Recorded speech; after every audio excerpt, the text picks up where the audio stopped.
नमस्कार दोस्तों, स्वागत है आपका अपने YouTube चैनल FM ज्ञान पे, जहां पर हमारा financial and money related videos पे बात करते हैं और डेली दोपहर में 3 बजे हमारी वीडियो आ जाती है। तो चैनल को जरूर सब्सक्राइब कर लें लेटेस्ट वीडियोस एंड अपडेट्स के रिगार्डिंग पे। आज के फाइनेंशियल ज्ञान में हम बात करने वाले हैं एक ऐसे शेयर एनालिसिस के बारे में जिसमें अगर हम देखें 5 साल में यानी कि ऑल टाइम हाई के हिसाब से देखें कितना रिटर्न दिया है, तो लगभग 556% तक का रिटर्न ऑलरेडी इस स्टॉक ने दे रखा है और अभी करंटली 38 रुपीज के करीब पे ट्रेड कर रहा है। और क्या ये 380 या 400 रुपए तक जा सकता है कि नहीं, इस बारे में डिस्कशन करेंगे और आपको इन्वेस्ट करना चाहिए कि नहीं करना चाहिए। तो वीडियो को पूरा देखिएगा, बिल्कुल भी स्किप मत करिएगा, तभी समझ में आएगा एक डिसीजन लेने के लिए कि बाय करना है, होल्ड करना है या सेल करना है। वीडियो स्टार्ट करते हैं। वीडियो स्टार्ट करने से पहले एक छोटी सी जानकारी, हमने ऑलरेडी यहाँ पर अब जीरोधा के थ्रू हमने म्यूचुअल फंड में जो इन्वेस्टमेंट करते हैं SIP का, उसका लाइव प्रूफ के साथ हम वीडियो बना रहे हैं। प्लेलिस्ट और वीडियोस आप जाके चेकआउट कर सकते हैं आई बटन के थ्रू। तो चलिए आ जाते हैं डायरेक्ट स्टॉक के ऊपर। जिस स्टॉक के बारे में बात कर रहे हैं, कंपनी का नाम है ट्राइडेंट के बारे में हम बात कर रहे हैं। और कंपनी जो है यहाँ पर टेक्सटाइल इंडस्ट्रीज में डील करती है कहीं ना कहीं। और कंपनी अगर हम बात करें, एक टाइम पे काफी ज्यादा बैकएंड पे थी, लेकिन अब यहाँ पर ये धीरे धीरे कवर अप हो रही है और कहीं ना कहीं इनका जो ग्रोथ है वो लगातार बढ़ रहा है और इसी वजह से ये प्राइस रेशियो या सारी चीजें देखने को मिल रही है। बगल में आप हमारे स्क्रीन पे देख सकते हैं, कुछ टेक्निकल चीजों पे बात करेंगे। करंटली 38 रुपीज के करीब पे ट्रेड कर रहा है। 1 ईयर लो 1 ईयर हाई की बात करें तो 32 रुपीज 1 ईयर लो रहा है इसका, 1 ईयर हाई रहा है 52 रुपीज, यानी कि अभी अपने 1 ईयर हाई से डिस्काउंटेड प्राइस पे यहाँ पर ट्रेड कर रहा है। तो क्या यहाँ पर बाइंग अपॉर्चुनिटी हो सकती नहीं, कि वो भी समझेंगे वीडियो के अंदर में। और 2 रुपए से लेके यहाँ तक का जर्नी इस स्टॉक ने करा है कहीं ना कहीं, तो वो एक अच्छी बात है। और जो लोग स्टार्टिंग से लगाए होंगे उनका एक तरह से आप कह सकते हैं 19 टाइम्स अभी तक रिटर्न मिल चुका होगा।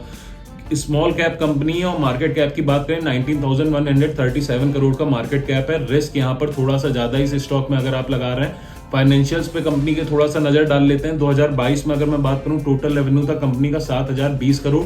2023 में ये घट के हो गया 6,357 करोड़। वापस 2024 में ये बढ़ा है 6,866 करोड़ हुआ। नेट इनकम की बात करें 2022 में यहाँ पर 833 करोड़ था, जो कि घट के 2023 में 440 करोड़ हो गया और 2024 में ये और घट के 349 करोड़ हो गया। तो कहीं ना कहीं जो रेवेन्यू है वो डाउन होते हुए देखने को मिला है और नेट इनकम भी डाउन देखने को मिला है। और इस वजह से कहीं ना कहीं आप कह सकते हैं यहाँ पर स्टॉक में करेक्शन देखने को मिलने लगा है। क्यों डाउन हो रहा है उस पर भी अभी डिस्कस करेंगे। शेयर होल्डिंग पैटर्न मैं आपको दिखाना चाहूंगा, स्क्रीन पे आप देख सकते हैं। प्रमोटर की होल्डिंग इसमें 73.19% है। फिर सीधे फॉरेन इंस्टीट्यूट की होल्डिंग है 2.63%। म्यूचुअल फंड की बहुत कम होल्डिंग है 0.06% और बाकी जितनी मैक्सिमम होल्डिंग है वो रिटेल एंड अदर इन्वेस्टर के पास है, जो कि है 24.12%। तो आप कह सकते हैं एक ऑन एन एवरेज प्रमोटर और जो क्वालिफाइड इन्वेस्टर है उनकी होल्डिंग मिला के लगभग 75 से 76% है, बाकी सारी होल्डिंग रिटेल के पास है।